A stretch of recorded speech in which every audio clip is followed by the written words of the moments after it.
प्रयागराज महाकुंभ 2025 की तैयारी में इस वक्त पूरा उत्तर प्रदेश का महकमा जुटा हुआ है।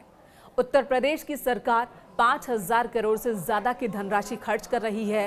प्रयागराज के स्वरूप को बदलने पर काम हो रहा है, रंग रूप को और ज्यादा निखारा जा रहा है। 421 परियोजनाओं पर इस वक्त प्रयागराज में काम चल रहा है।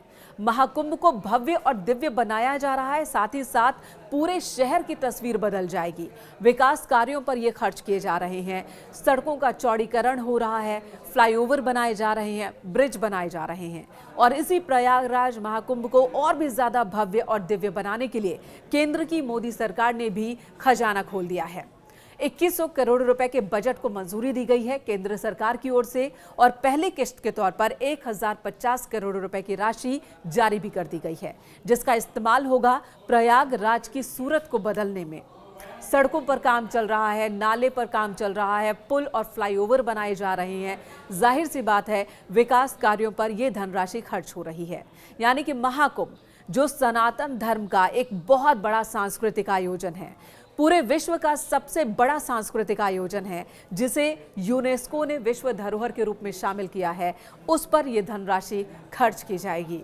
खुद सीएम योगी आदित्यनाथ ने इस बात की जानकारी दी कि 13 दिसंबर को प्रधानमंत्री नरेंद्र मोदी जब प्रयागराज आएंगे तो कई सारे विकास परियोजनाओं का लोकार्पण और शिलान्यास करेंगे। सीएम योगी आदित्यनाथ ने अपील की थी और उस अपील को मंजूर कर लिया गया है। इसे लेकर सीएम योगी आदित्यनाथ ने प्रधानमंत्री का आभार जताया है। अब आपको बताते हैं कि जो धनराशि केंद्र की ओर से दी जा रही है, उसका इस्तेमाल प्रयागराज में किन किन विकास कार्यों पर होना है।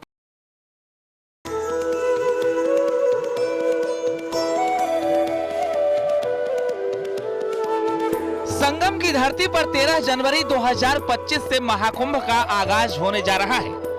महाकुंभ से पहले प्रधानमंत्री नरेंद्र मोदी 13 दिसंबर को प्रयागराज आ रहे हैं। पीएम मोदी करीब 3 घंटे तक प्रयागराज में रहेंगे और महाकुंभ से जुड़ी 6,500 करोड़ की परियोजनाओं की सौगात देंगे। पहली बार 13 दिसंबर को देश के प्रधानमंत्री नरेंद्र मोदी प्रयागराज के दौरे पर आ रहे हैं और महाकुंभ की तमाम योजनाओं की सौगात को देंगे। सबसे पहले प्रधानमंत्री नरेंद्र मोदी श्रृंगवेरपुर धाम जाएंगे, वहां पर जो नवनिर्मित निषाद राज पार्क है उसका लोकार्पण करेंगे, वहां पर जो घाट बनाया गया है उसका लोकार्पण करेंगे और प्रभु श्री राम और निषाद राज की गले मिलते हुए जो प्रतिमा है, जो समरसता का प्रतीक है, उसका भी अनावरण करेंगे। सबसे पहले पीएम मोदी श्रृंगवेरपुर जाएंगे, जहां निषाद राज की प्रतिमा का अनावरण करेंगे। फिर श्रृंगवेरपुर धाम से अरैल आएंगे। अरैल से निषाद राज क्रूज के जरिए संगम तट पर पहुंचेंगे। पीएम के दौरे को लेकर वाराणसी से निषाद राज क्रूज को मंगाया गया है। निषाद राज क्रूज के साथ ही 2 अन्य छोटे क्रूज पुनपुन और कस्तूरबा भी मंगाए गए। कुछ समय से ये निषाद राज क्रूज वाराणसी में थी, लेकिन मूल रूप से ये सब कोलकाता से मंगाई गई है और पूरे महाकुंभ के दौरान ये क्रूज अब यहीं पर रहेगी और तमाम जो श्रद्धालु आएंगे, पर्यटक या तीर्थयात्री आएंगे, वो इससे सैर कर सकते हैं। निषाद राज क्रूज की अगर बात करें तो इसका किराया करीब 1000 रुपए रखा गया है। कोई भी श्रद्धालु यहाँ पर संगम तक की सैर के लिए 1000 रुपए में इससे सफर कर सकता है, लेकिन अभी फिलहाल इसका टेंडर नहीं किया गया है। टेंडर के बाद ये पता चलेगा कि आखिर इसका क्या किराया निर्धारित होता है। लेकिन प्रधानमंत्री के दौरे को लेकर यहाँ पर 3 क्रूज मंगा दिए गए हैं और इनको जो है वीआईपी सुरक्षा में रखा गया है। पीएम मोदी के प्रयागराज दौरे से पहले केंद्र सरकार की ओर से महाकुंभ के आयोजन के लिए 2100 करोड़ रुपए की सौगात दी गई है। योगी सरकार के अनुरोध पर केंद्र सरकार ने विशेष अनुदान दी है, जिसकी 1050 करोड़ की पहली किश्त जारी कर दी गई है। मुख्यमंत्री योगी आदित्यनाथ ने इसके लिए पीएम मोदी का आभार जताया है और इसमें ही बैठकर प्रधानमंत्री नरेंद्र मोदी, सीएम योगी आदित्यनाथ और डिप्टी सीएम केशव प्रसाद मौर्य और अन्य जो वीवीआईपी लोग हैं वो संगम तट पर जाएंगे और सीएम योगी आदित्यनाथ के साथ प्रधानमंत्री नरेंद्र मोदी गंगा पूजन करेंगे और गंगा पूजन के साथ ही साथ महाकुंभ के सफल आयोजन की कामना करेंगे। इसके साथ साथ 6,500 करोड़ की जो विभिन्न परियोजनाएं महाकुंभ से जुड़ी हुई हैं, उनकी भी सौगात देश के प्रधानमंत्री नरेंद्र मोदी यहाँ पर देंगे, जिनमें विभिन्न घाट शामिल है, 13 किलोमीटर का रिवर फ्रंट शामिल है और कई कॉरिडोर शामिल है। भरद्वाज कॉरिडोर है, हनुमान मंदिर कॉरिडोर है, नागवासुकी कॉरिडोर है। तमाम मंदिरों का कायाकल्प किया गया है। इन तमाम योजनाओं को वो समर्पित करेंगे और इसी के साथ साथ प्रधानमंत्री नरेंद्र मोदी महाकुंभ के औपचारिक शुरुआत का भी ऐलान करेंगे। इस बार 13 जनवरी से होने वाले कुंभ को भव्य, दिव्य, डिजिटल और सुरक्षित बनाने के साथ साथ ग्रीन कुंभ पर सरकार का पूरा फोकस है। इधर महाकुंभ की तैयारियां अपने अंतिम चरण में हैं। अखाड़े भूमि पूजन कर धर्म ध्वजा की स्थापना भी कर चुके हैं।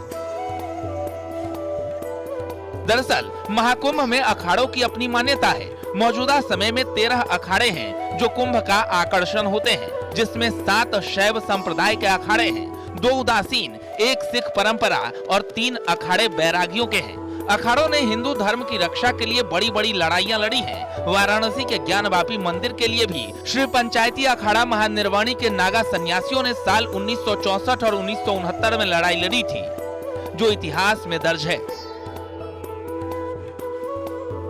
नागा सन्यासी और भारतीय संस्कृति के रक्षण के लिए जो इनका योगदान रहा, उसको भी बहुत ही कम मात्रा में, ना के बराबर ही लिखा गया, लेकिन कुछ लेखकों ने लिखा है, तो उन्हीं के मैं कुछ ऐसे आपको बता रहा हूँ, तथ्यों के माध्यम से ही बता रहा हूँ। और ऐतिहासिक बात यही है कि इन नागा सन्यासियों ने बहुत बड़ा इस राष्ट्र के लिए भूतकाल में बहुत बड़े योगदान दिए हैं। ठीक है, आज के समय में एक व्यवस्थाएं अलग है, हमारी सीमाएं सब सुरक्षित हैं, गृह मंत्रालय के अंतर्गत पूरा पुलिस विभाग है, पूरे राष्ट्र में हमारे व्यापक है, तो और भारत छोटे छोटे रियासतों में इन सब चीजों में बटा हुआ नहीं है। तो आज वो अब वो परिस्थितियां नहीं है, वो सारी चीजें नहीं है।